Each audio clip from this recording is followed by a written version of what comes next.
Assalamualaikum warahmatullahi wabarakatuh. Selamat datang kembali di podcast Candid Talk. Sebelumnya, perkenalkan saya Alia Duarianti, biasa dipanggil Alia, dan saya dari Pendidikan Kimia Angkatan 2022. Di episode kali ini, saya tidak sendirian. Saya ditemani oleh rekan saya. Mungkin Kakak bisa perkenalan? Oke, halo Kak Alia. Terima kasih atas kesempatannya. Halo semua, perkenalkan, nama aku Lili. Aku mahasiswa Pendidikan Kimia semester 6. Halo Kak Lilin. Di episode kali ini kita akan bahas topik yang cukup dekat dengan kita. Kira-kira apa nih Kak topik yang akan kita bahas pada episode kali ini? Untuk topik yang akan kita bahas kali ini, mungkin karena kita masih mahasiswa, jadi ada beberapa masalah yang sering kita alami tuh. Contohnya kayak mental health, burnout, dan feeling lonely. Wah, tiga hal itu sangat familiar ya Kak di kalangan kita sebagai mahasiswa. Nah, banyak faktor yang menyebabkan overthinking, burnout, dan kriminalitas semua. Kira-kira apa nih Kak? Faktor-faktor yang menyebabkan ketiga hal tadi. Mungkin kalau faktor-faktor banyak banget ya teman-teman yang bisa membuat kita jadi kena mental health, burnout, maupun feeling lonely. Contohnya nih, kita kan mahasiswa, kita juga bukan hanya kuliah saja kan, ada ikut organisasi, ada yang kuliah sambil kerja. Nah, dari semua kegiatan-kegiatan kita ini bisa memicu dalam mental health kita. Mungkin yang lebih spesifik itu tentang apakah bisa tekanan-tekanan atau apa itu. Oh ya, mungkin kalau faktor-faktornya bisa karena overthinking nih yang dari kita sendiri. Kemudian ada tekanan-tekanan dari lingkungan sekitar kita. Kemudian juga ada ekspektasi-ekspektasi dari orang-orang yang gak semua ekspektasi bisa kita realisasikan. Nah, dari banyaknya faktor-faktor tadi, mungkin yang pertama dari overthinking sendiri. Sebagai seorang mahasiswa, bagaimana nih Kak kita bisa mengelola overthinking tersebut? Mungkin kalau overthinking itu kan dari diri kita sendiri ya. Karena kan kita sendiri overthinking banyak banget kayak pikiran-pikiran negatif yang mempengaruhi banyak kegiatan kita juga kan. Nah itu tuh sebenarnya tergantung dengan mindset kita ya. Kayak gimana sih cara kita berpikir di dalam menghadapi kehidupan gitu. Misalnya kayak kita lagi capek kan, karena sering banget overthinking. Kayak mau gimanain sih masa depan kita, nanti pelajarannya gimana, semester ini bakal berjalan gimana gitu. Nah penting banget nih buat kita itu mengelola mindset kita agar kehidupan kita itu nggak selalu tentang negatif.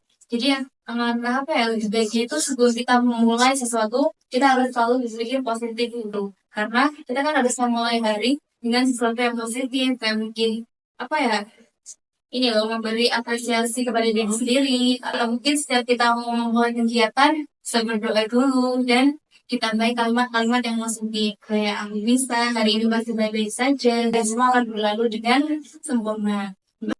Wah, menarik sekali nih kali ini. Lalu untuk faktor penyebab yang kedua yaitu tekanan-tekanan. Tekanan-tekanan berarti dari luar kita ya Kak ya. Nah, itu bagaimana sih cara kita sebagai seorang mahasiswa itu mengelola tekanan-tekanan tersebut?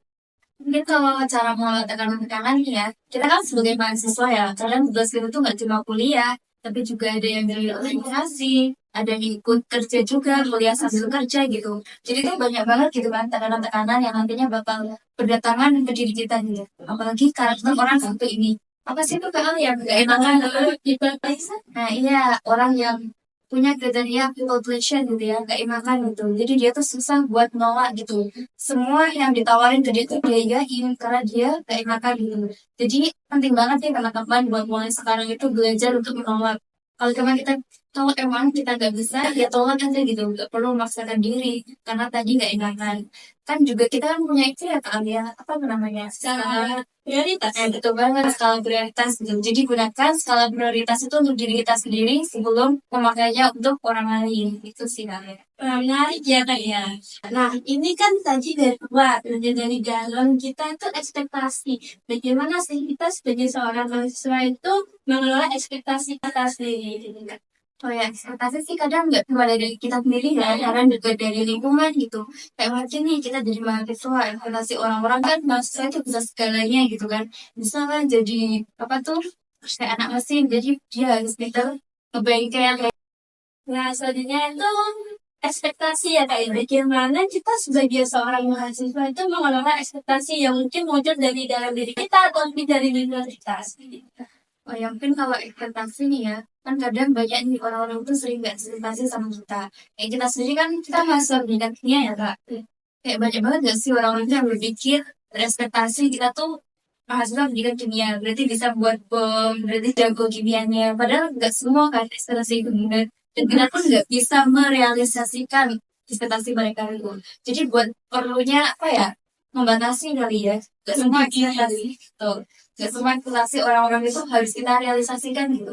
Kayak mungkin yang pertama ya, yang penting itu ekspektasi dari diri kita sendiri gitu. Kita punya ekspektasi apa sih sama diri kita sendiri? Kayak mungkin aku ya pengen jadi yang lebih baik dari tahun ke tahunnya gitu. Jadi kayak aku fokus aja pada ekspektasi dari diri aku sendiri gitu. Kalau mungkin Alia berekspektasi aku ini pandai berkomunikasi, pandai ini gitu. Aku nggak perlu ekspektasi Alia karena aku hidup untuk diriku sendiri kan, bukan hidup buat Alia gitu. Jadi pentingnya buat apa yang membatasi ekspektasi orang gitu. Fokus aja pada ekspektasi diri kita sendiri daripada mendengarkan ekspektasi orang lain. Wah, menarik sekali nih, Kak. Kemudian ini bagaimana sih tips untuk menjaga kesehatan mental kita di tengah tiga masalah tadi seperti overthinking, burnout, dan critical diri sendiri? Mungkin kalau dari aku ya, ini pengalaman dari aku aja, karena aku kan mahasiswa juga ya sama kalian. Jadi kadang kalau aku lagi kena mental health, burnout, atau mungkin feeling lonely, aku bakal melakukan beberapa hal yang menurut tuh positif dan menyenangkan gitu.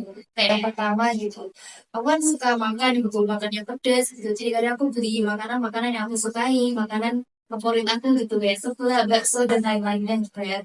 Jadi tuh sampai membatasi diri kita buat apresiasi diri gitu. Membeli makanan itu juga bentuk apresiasi bagi diri kita sendiri.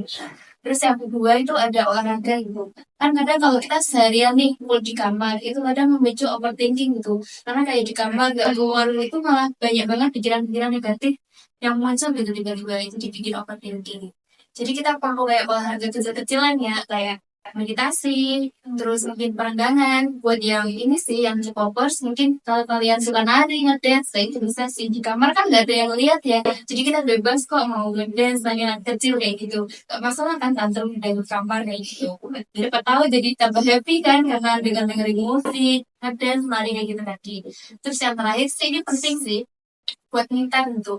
Kadang kan kita kalau udah kuliah kan bertemu banyak orang kan, jadi kayak apa sih kan namanya, low baterai gitu kan, kayak sosial baterainya udah habis, jadi kayak kita perlu buat me time gitu.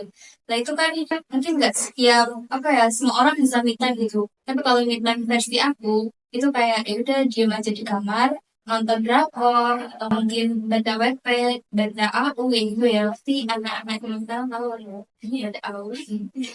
Itu sih penting banget buat makan teratur, terus kesehatan gitu dari olahraga sama me time gitu. Nah, itu dia tadi teman-teman. Banyak sekali tips yang sudah dibagikan oleh Kak Yuli pada episode kali ini. Dan semoga informasi yang telah disampaikan bisa membantu kita untuk menjaga kesehatan mental kita di masa remaja kita menuju awal dewasa kita. Nah, mungkin ada closing statement Kak Yuli untuk kita semua. Ya mungkin kalau closing statement dari aku, apa ya, kesehatan mental itu bukan dilihat dari kamu bahagia, kamu tertawa, kamu ceria gitu. Tapi gimana cara kamu bisa merangkul, kamu tuh semua emosi yang udah kamu rasakan selama ini. Mungkin juga jangan beranggapan kalau mengambil waktu sendiri itu egois gitu. Karena kita perlu yang namanya waktu untuk sendiri, yang mana itu juga bagus untuk kebaikan kesehatan mental kita. Nah, itu dia. Terima kasih ya Kak Lili untuk episode kali ini. Kita telah berbincang-bincang banyak banget tentang kesehatan mental. Nah, sekian mungkin dari podcast kita kali ini. Kita akan ketemu di podcast kita selanjutnya.